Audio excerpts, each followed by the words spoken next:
Приветик, лисики! Кто впервые попал на мой канал, добро пожаловать в мир Хикарей. В этом видео мне бы хотелось рассказать о нескольких MMORPG. Пока пилила предыдущий видеоролик топ-5 MMORPG 2020 года, нашла еще несколько, которые выйдут попозже. Тащи печеньки с молоком и начнем. А еще досмотрите, пожалуйста, это видео до конца и честно его оцените лайком либо дизлайком. А Машек переходит к первой игре. Приятного просмотра! Первая игра — это китайская экшен ММО под названием Moonlight Blade. В этой игре очень красивая графика, схожая с Blade and Soul, за которую отвечает движок Quicksilver. Игра впервые была выпущена в Китае в июле 2015 года компанией Tencent Games, которая является одним из крупнейших разработчиков игр в Китае. Самое классное в этой игре — это офигенные захватывающие бои и полеты по огромному игровому миру, а также бег по стенам и воде.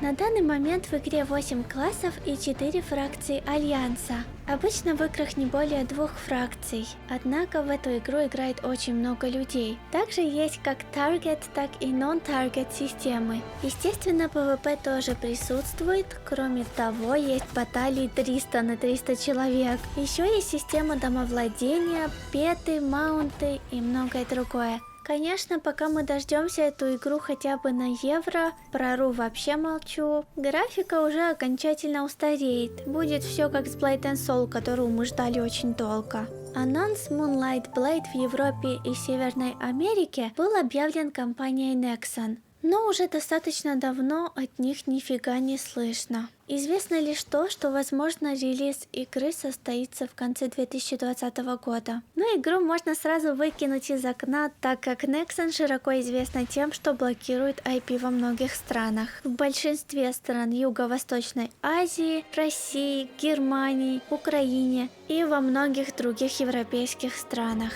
По поводу локализатора в России известно лишь то, что контракт уже с кем-то подписан. С одной стороны это радует, но с другой, если игра достанется Mail.ru, Blue Protocol или Синий протокол. Разработчик Синего протокола Project Sky Blue. Blue Protocol — это японская фэнтезийная экшен-РПГ.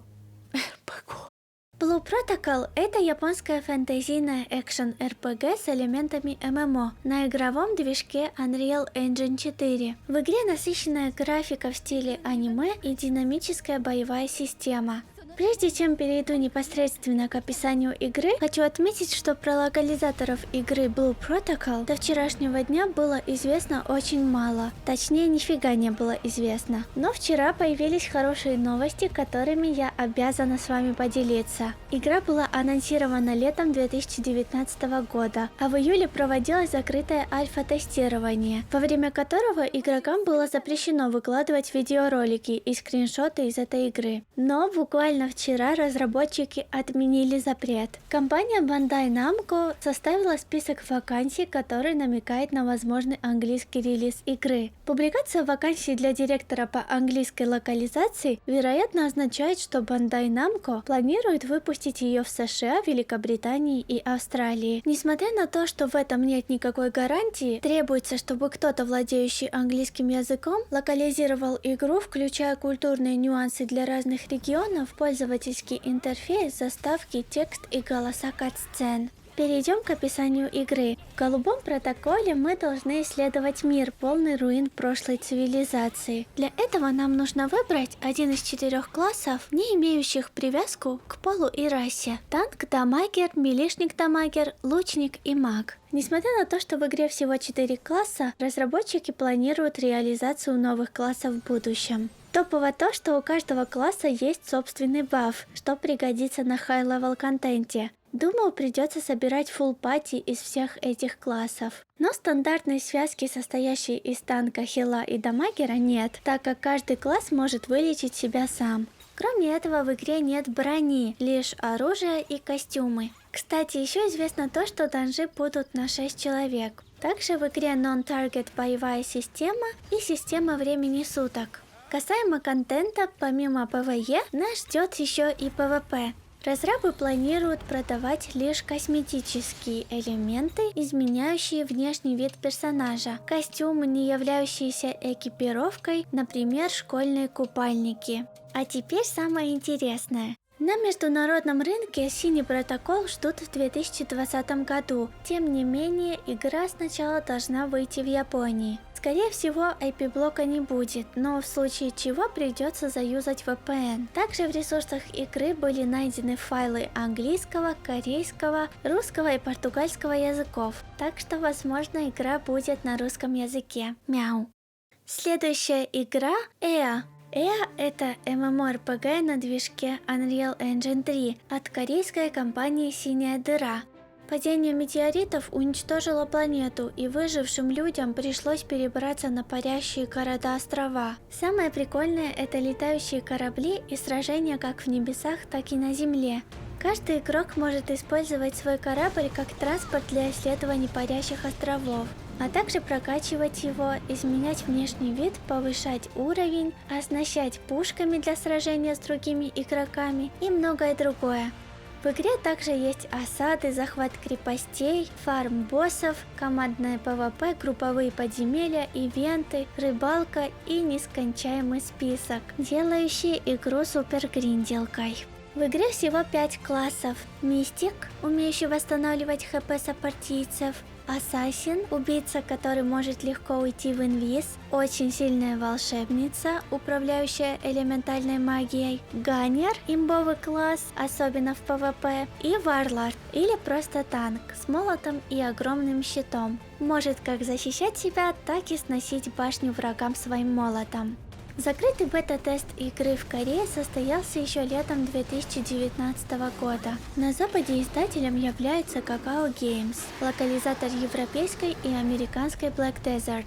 Точной даты релиза нет, но на официальном сайте говорилось, что ЗБТ должно было пройти с 29 мая по 19 июня, в котором могли принять участие игроки старше 18 лет. Что касается русской локализации, пока еще ничего не известно, хотя список регионов уже доступен, в него входит Северная Америка, Европа, Океания, России в нем нет. Но я нашла инфу о том, что, возможно, компания Bluehole планирует продать права на издание игры в СНГ отдельно, или издатель уже найден. Также гадают, кто же им будет. Учитывая то, что у разработчиков уже налажена связь с российскими компаниями Mail.ru и Destiny Games, то да, еще раз удачки нам.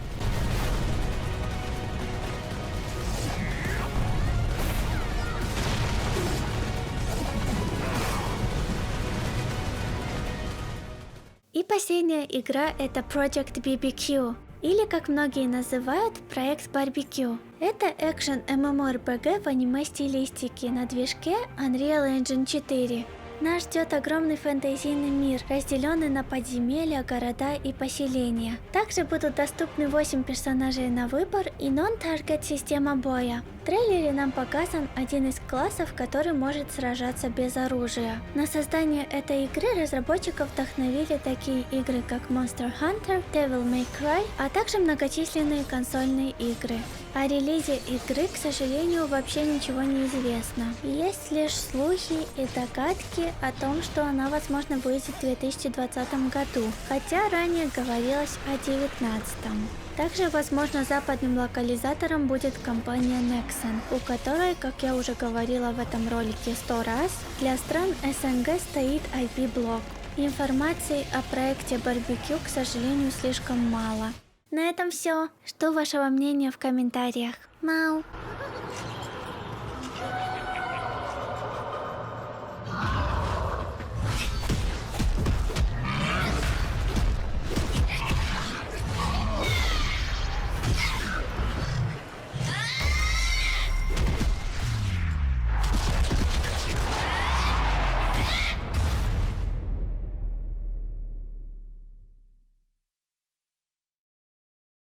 山无量，江水未竭，冬雷阵阵，夏雨雪，